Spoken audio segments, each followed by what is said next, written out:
Good afternoon, traders. This is Trader Swift. It's Friday, July 10th, 2020. I'm out in public, so you're going to hear some background noise, but hopefully it's not too bad. I'm going to try to make this quick. I try to make it quick every time, but I seem to drone on and on. So hopefully it won't be too bad this time. So anyway, let's look at the indexes. So the QQQ, what can I say? It's sitting right at the high, making new highs almost every day recently. The market really is strong. Now, today I did notice it is up on a little bit lighter volume, and it's continuing to get a bit extended from the moving averages. Now, I do look at a few moving averages when swing trading. The sort of on a shorter time scale, I do look at the 21 EMA. So it is starting to get just a bit extended from it, so I would not be surprised to see a pause here. Doesn't necessarily mean it's going to go down, but maybe some sideways action, and that would be okay. That's perfectly fine, perfectly healthy there. The S&P also had a strong day at lighter volume, but it is sitting right at the top of the range of that consolidation, so that looks really good. Really good pattern we have going here. We have a cup, and then we do have a nice consolidation here, which does act as the handle. If you're not familiar with the cup and handle pattern, that's definitely one to understand and look up and do some research, because it is a very powerful pattern. The idea is you do want to buy off of the breakout of the consolidation. So what we're seeing here on the broader index of SPY is we have made a recovery and we've held up here, so that's great. That means assuming we break out to the upside, there could potentially be a lot more upside ahead of time, or coming up. So I'm still very bullish, and I see no reason to slow down right now. The IWM, which is the small caps, again a little bit weaker, but it is being held up, and pretty much following the S&P. The QQQs is definitely the leading index, and that is because of the stocks that are in there. It's primarily technology stocks, biotech, new economy stocks, IPOs, that sort of thing. S&P is a little bit older, a little bit more established companies, maybe older economy stocks, which is causing that to lag a bit, and then the IWM, which is a smaller company, is lagging even more. But good to see. And most of the stocks that I trade are on the NASDAQ, so that's the index I give the most weight there. Jumping into my position, so looking at them, so Shopify has had a great week. It's mostly been consolidating, which is fine. After this long move here, I'm okay with consolidation. I would rather not see something go up parabolic. I would rather it move up in an orderly fashion, consolidate a bit, and then continue to move up. Like I've said in previous videos, I do like to capture swing moves over the longer term. On average, probably about 3 months between earnings periods. However, if I have a good cushion, sometimes I'll hold it over earnings and go for longer holds. 6 months, 9 months, even longer, if it continues being a leader. So in the Shopify position, I'm currently up almost 36% right now. So that one's doing great. Tesla also. Now Tesla, we did have a run up, a very short consolidation, and now a breakout to new highs on increasing volume. So that is also very positive. We do have earnings coming up in a couple weeks, or maybe a week and a half, and I actually do expect it to continue running into earnings. Right now, I am up at 57% in my Tesla position. Okta, had a great week. Today's a little bit of a rest day again on light volume, but that's what you would expect after a run. So that's been a very good week. I am up 17% in Okta. DXCM, again, kind of very similar to Okta. It's just holding. The volume today looks like it's a little bit lighter than it was yesterday, but that's okay. And I'm up about 16% in DXCM. ServiceNow, relatively a little weaker than some of the ones we've looked at, but still very healthy and still very much a leader. I mean, if you look at the weekly chart, it's clearly a leader. It's setting at the highs. The ServiceNow, I'm up 9%. Vertex is still resting. Now Vertex did, have just an awesome move up this entire year, and really starting last September. Vertex is consolidating a bit. This still would be an okay buy point right here.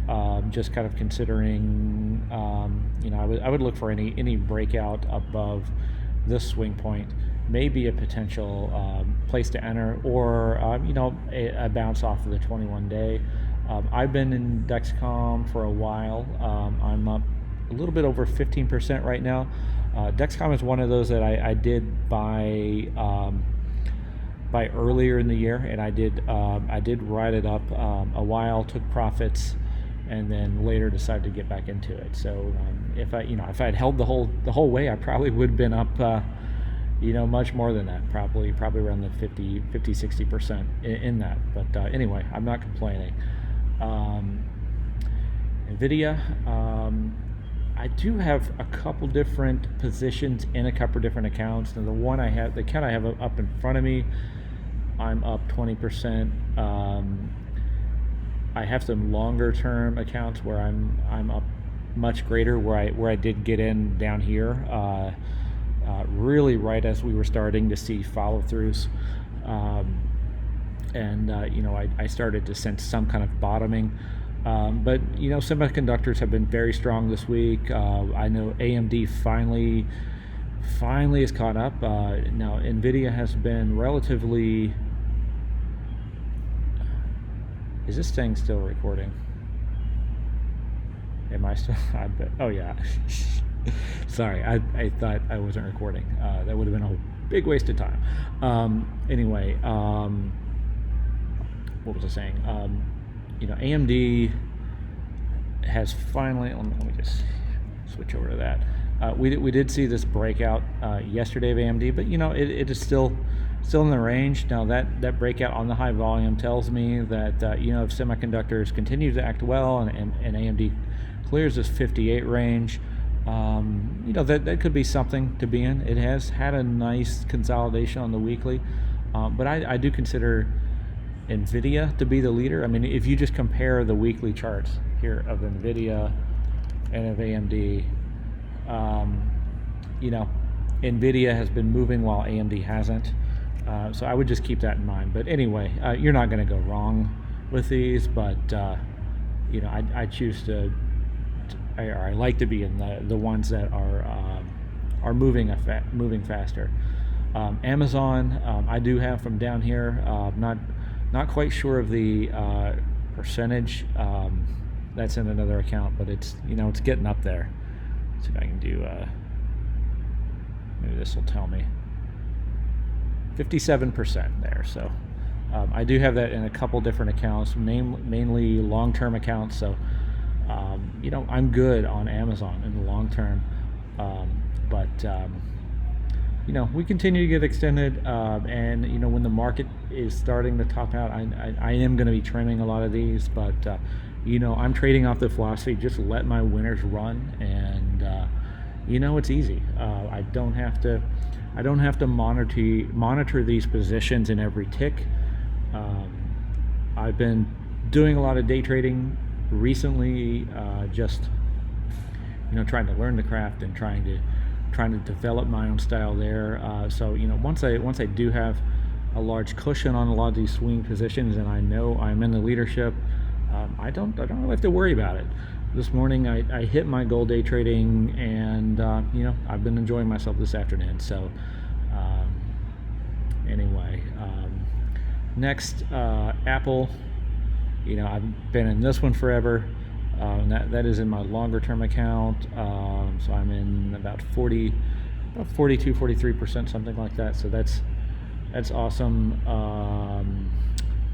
Microsoft, same thing, longer term account. I've been in this for a while.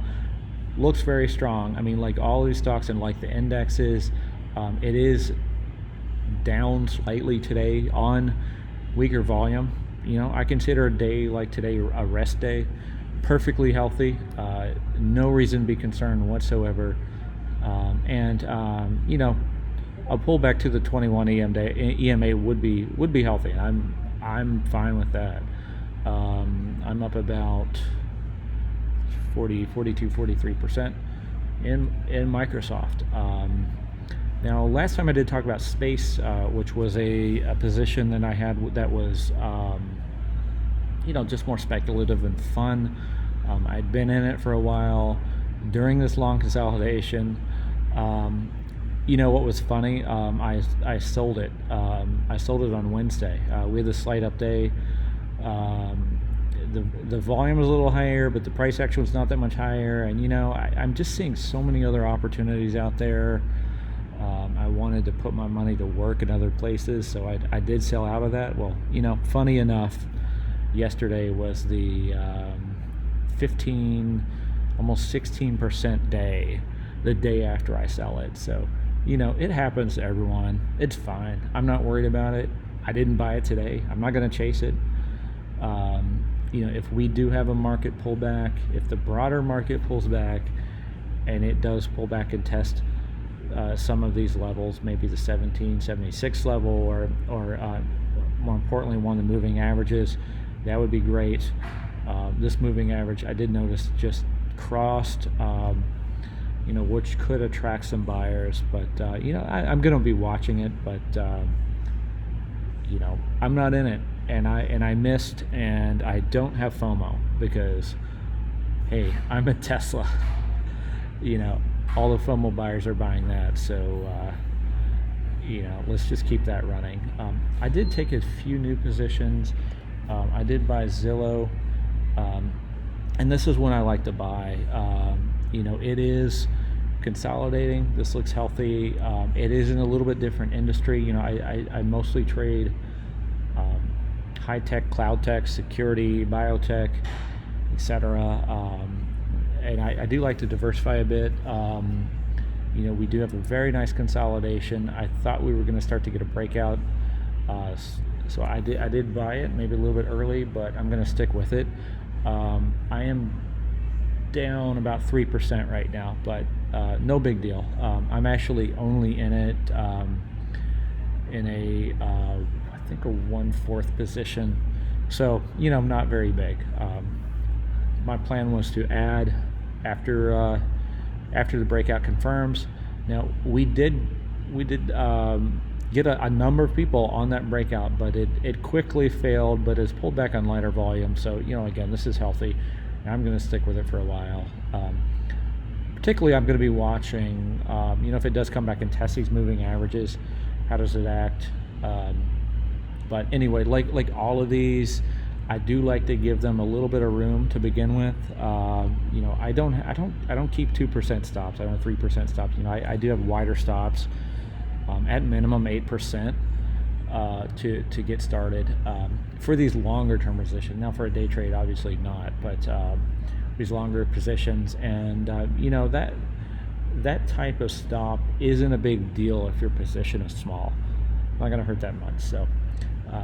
I like to make sure I just don't want to be stopped out by the shakeouts and fake outs and the gap downs. Everybody is always posting forums. Oh, I don't swing trade because of the gap down. Well, if you trade smaller, a gap down really doesn't matter. That's probably a good opportunity to actually pick up more and pick up a full position. Obviously it depends. If you're trading something that's gap down because of bad earnings, that's a different concern. But if it's just a normal market taking a breather kind of gap down, I wouldn't worry about it. Fortinet, another InfoSec play. I did take a position on this breakout yesterday, and as you can see, I'm also down. This breakup, so we had this run, and yesterday we started the breakout, and volume was pretty high yesterday, but we failed today, and I'm okay with that. Today's pullback's on lighter volume. I am down 3.9% in that. So yeah, so be it. It's fourth position, 1/4 position. Again, I'm gonna see what this does. If it continues up and continues a broader run, I'll add to that and make it more of a full position. But we had this nice run up on the weekly chart. We've had a very nice consolidation, and then we'll see what happens. Anyway. So those are my positions right now. We can look at a few others.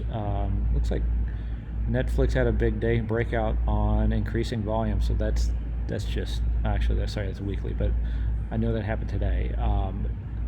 Just look at that. It's Netflix continues to be strong, so that's great. A lot of these charts I haven't looked at today. PLMR, that looks healthy. Sitting right at the highs, kind of a rising consolidation. Fastly just continues to defy the odds and push higher. Today, it is a little concerning. Today's action is on increasing volume.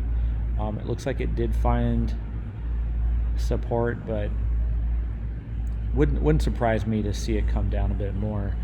PayPal just kind of sitting up there. Adobe just kind of sitting up there. Coupa Software just kind of sitting up there. All these, it's the same story today. Either flat or slight pullback on lighter volume with a few big winners. AYX light volume. Datadog very light volume. CrowdStrike light volume, just sitting there. So I would just be patient, if you are entering this market from a position or from having no positions, it is important to scale in. We have made, if you're trading these momentum stocks, we have made a major run. You don't want to just go all in, because chances are, my luck, if I do something like that, that's going to be the week or the day that it decides to turn around. And if you're all in and we have a major day, and some of these momentum stocks, they do have 5% down days. They have 10% down days sometimes. So the way to protect yourself is to scale in. And then swing trading, I think so many swing traders love to, they want to be in and out, and they end up just cutting themselves to death with just so many little trades here and there. You win a little money, then you lose, you stop out, etc.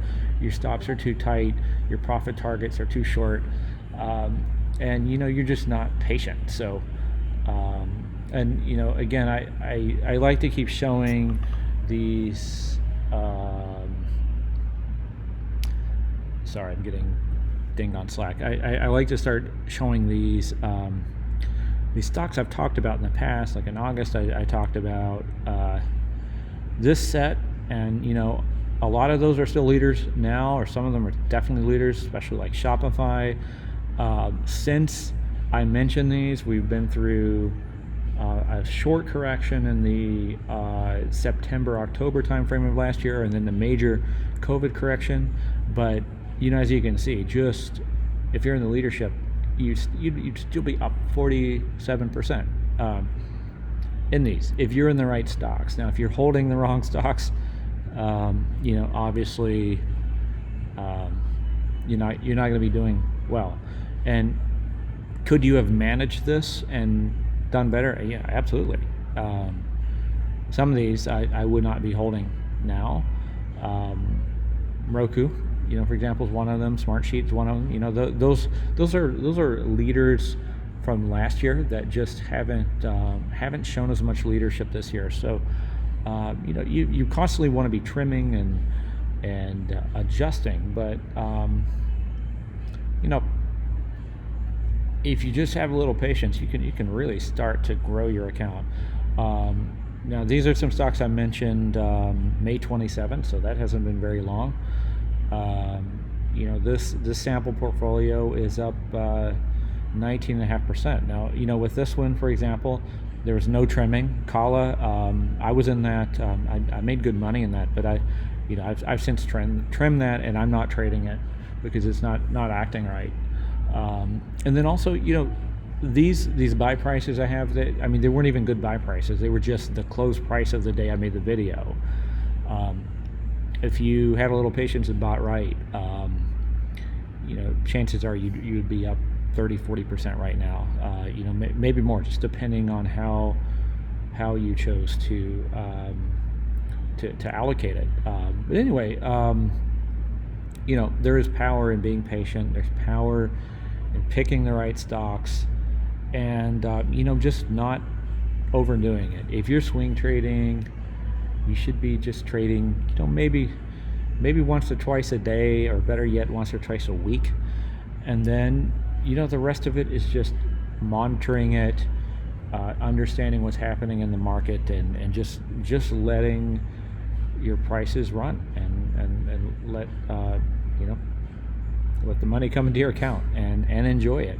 But you do need to always be on the watch out, because the tide could turn. But so far so good. I ignore news. I just watch prices, and so far so good. So no reason to be incredibly bearish right now. I think there's good reason to be bullish. I think this has more room to go, and I'm going to stick with it. So thanks a lot, and hopefully this was helpful. As always, my quick video, I was planning on about 8 minutes, has turned into 22 minutes, so be it. Maybe you get something out of it, and you find this helpful. So anyway, take care and have a good weekend. Bye.